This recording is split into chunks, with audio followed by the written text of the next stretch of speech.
बड़ा master stroke है। हम और आप क्या, बीजेपी का कोई नेता यह कल्पना नहीं कर सकता था कि डॉक्टर मोहन यादव मुख्यमंत्री बनने वाले हैं।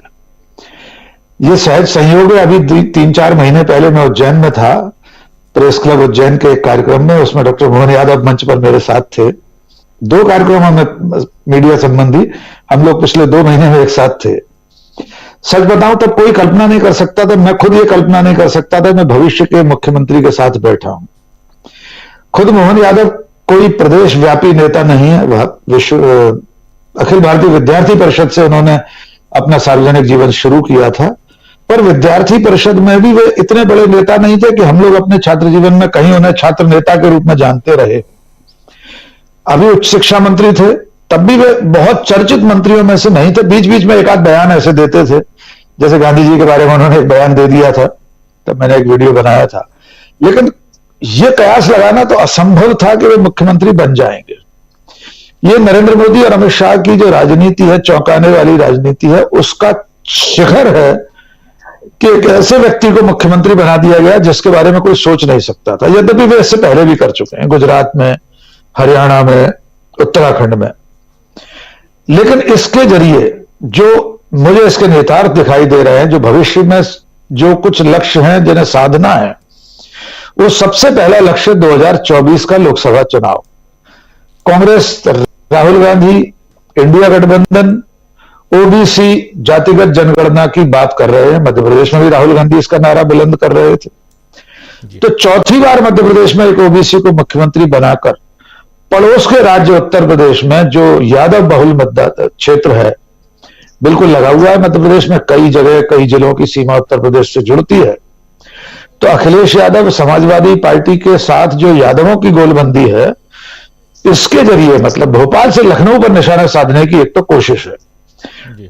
बाद में जो 2 उप मुख्यमंत्रियों के नाम है, विधानसभा अध्यक्ष के रूप में नरेंद्र सिंह तोमर का नाम है, इस सबको आप ये मान सकते हैं ये सोशल इंजीनियरिंग के लिए किया गया है। सभी जातियों को साधने की कोशिश है। लेकिन इस फैसले से एक तीर से जो कई निशाने लगे हैं, उनमें जो निशाने पर आए लोग हैं, उनका भविष्य क्या होगा।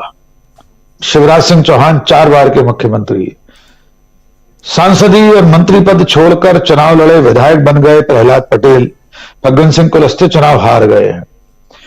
बाकी के 3-3 बार के सांसद, प्रहलाद पटेल केंद्र में मंत्री, जिनका मैं जिक्र कर चुका, राष्ट्रीय महासचिव कैलाश विजयवर्गीय, इनका क्या होगा। क्या ये लोग अपने से कनिष्ठ साथी के मातहत मंत्री बनना स्वीकार करेंगे। और वैसी सरकार अगले 5 महीने में जो सबसे बड़ी चुनौती है डॉक्टर मोहन यादव के सामने, वो लोकसभा चुनाव है। शिवराज सिंह चौहान जैसा प्रदेशव्यापी नाम नहीं है मोहन यादव, वैसी उनकी लोकप्रियता नहीं है। अगर आप मालवा से, उज्जैन से बाहर निकलकर पूछेंगे तो भिंड में हो सकता है लोग मोहन यादव को न जानते हो, बालाघाट में न जानते हो, क्योंकि उस शिक्षा मंत्री के रूप में कोई ऐसी सक्रियता उनकी नहीं थी कि वे प्रदेशव्यापी अपना व्यक्तित्व निखार सके हो। एक तो छोटी सी बात है, बिल्कुल सिर्फ कुछ एक आध हास्य के लिए, एक किंवदंती है, एक अंधविश्वास है उज्जैन को लेकर, क्योंकि उज्जैन के राजा भूत भवन भगवान महाकाल को माना जाता है। कोई मुख्यमंत्री वहां रात्रि विश्राम नहीं करता, अब तक किसी मुख्यमंत्री ने वहां रात्रि विश्राम नहीं किया, ऐसा माना जाता है। डॉक्टर मोहन यादव उज्जैन से आते हैं, अब क्या होगा ये देखने लायक बात है। यद्यपि उज्जैन और मालवा के साथ एक अच्छा रिकॉर्ड भी जुड़ा हुआ है कि मध्य भारत राज्य से अब तक, मध्य भारत राज्य में भगवंत राव मंडलोई मालवा से आते थे, वे मुख्यमंत्री बने थे, और मालवा से ये 6वें मुख्यमंत्री हैं, प्रकाश चंद्र सेठी, कैलाश जोशी, सुंदरलाल पटवा। तो अब राजनीति मध्य भारत से निकलकर मालवा की ओर शिफ्ट हो रही है। अंतिम बात, भारतीय जनता पार्टी में ही यह संभव है कि पीढ़ियों का जो अंतरण है, पीढ़ी परिवर्तन है राजनीति में, वो कांग्रेस में संभव नहीं है। कांग्रेस में दशकों लग जाते हैं एक पीढ़ी को विदा करके दूसरी पीढ़ी को लाने में, और इसका खामियाजा कांग्रेस भुगत रही है। हमने मध्य प्रदेश में ये पहले भी देखा है, सुंदरलाल पटवा, वीरेंद्र कुमार सकलेचा के बाद की पीढ़ी में नरेंद्र सिंह तोमर, शिवराज सिंह चौहान आए, और अब ये पीढ़ी अस्ताचलगामी है। प्रदेश की राजनीति में नई पीढ़ी का पदार्पण आज हो गया है। वो कितनी कामयाब होगी, इसकी पहली अग्नि परीक्षा डॉक्टर मोहन यादव की अप्रैल-मई 2024 में होने वाली है। जी डॉक्टर राजीव जी। जी बिल्कुल, आप सही कह रहे हैं। अप्रैल मई में अगर इलेक्शन हो तो, या उससे पहले हो जाए तो, यानी 2024 के लोकसभा इलेक्शन के समय ये पहली परीक्षा हो जाएगी कि डॉक्टर मोहन यादव कितने सफल होते हैं जो कह रहे थे कि एमपी के मन में मोदी और मोदी के मन में एमपी, ये जो अभी नारा बुलंद के समझना चाहता हूं। देखिए राजीव जी, अगर खेल की भाषा में कहा जाए तो जब क्रिकेट के मैदान पर पिच पर कोई बल्लेबाज जम जाता है तो वो कितनी भी खतरनाक बॉल हो, कई बार रिवर्स स्वीप भी बैट्समैन मारता है और वो छक्के की तरफ चली जाती है, बाउंड्री वॉल के बाहर। हमने कई ऐसे बैट्समैन देखे हैं जो इस शोर से इस तरफ खेल रहे थे, राइट हैंडर है, लेफ्ट हैंड में जाके रिवर्स स्वीप मार दिए।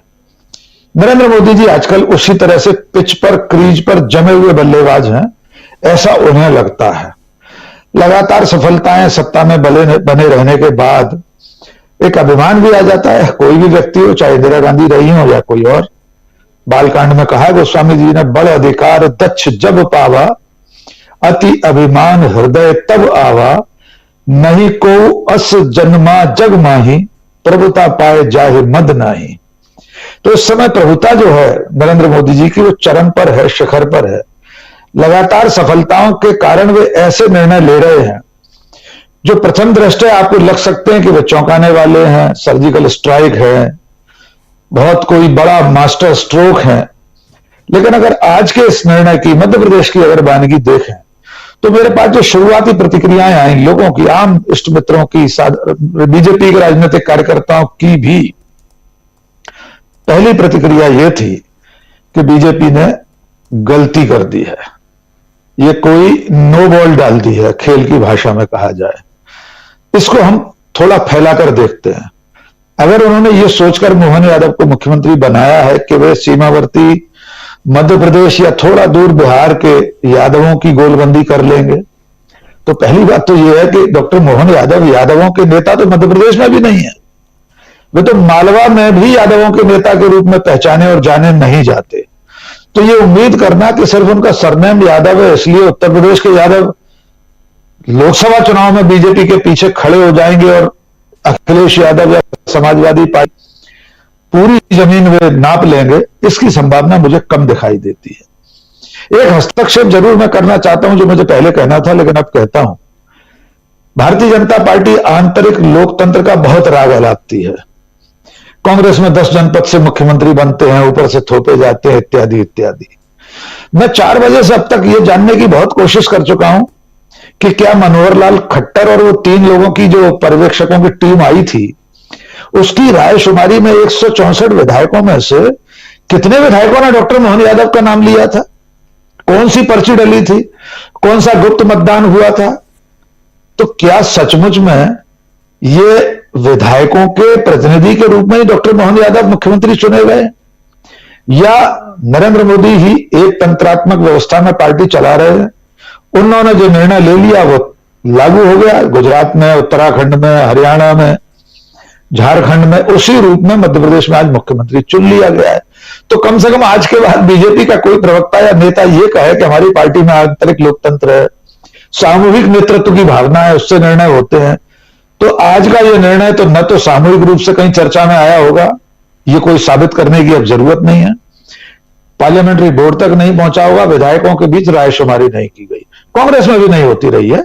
2018 में जरूर जब ज्योतिरादित्य सिंधिया और कमलनाथ के बीच रस्साकसी चल रही थी तो वो एक गुप्त मतदान जैसा कराया गया जिसमें कमलनाथ के पक्ष में 100 विधायकों का नाम था।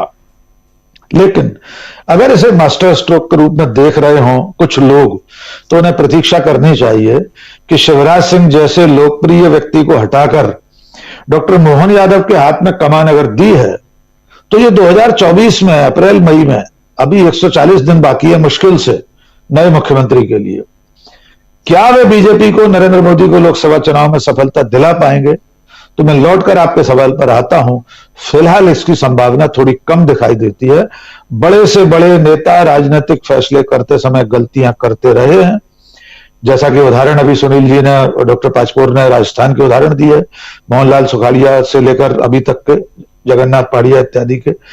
हो सकता है ये गलती इस बार नरेंद्र मोदी कर गए हों, लेकिन इसका फैसला नीरक्षीर विवेक के साथ, दूध का दूध पानी का पानी, अप्रैल मई में होगा। फिलहाल मुझे भी प्रथम दृष्टया ऐसा लगता है। सबसे बड़ी चुनौती जो आपने कहा, मैं उसे भी दोहराना चाहता हूं कि मोहन यादव के मातहत इन सब बड़े बड़े दिग्गजों में प्रहलाद पटेल, शिवराज सिंह चौहान, कैलाश विजयवर्गीय, गोपाल भार्गव, जिन्हें सपना आ रहा था मुख्यमंत्री बनने का, कैलाश विजयवर्गीय कह रहे थे मैं सिर्फ विधायक बनने नहीं आया हूं, पार्टी मुझे बड़ी जिम्मेदारी देगी।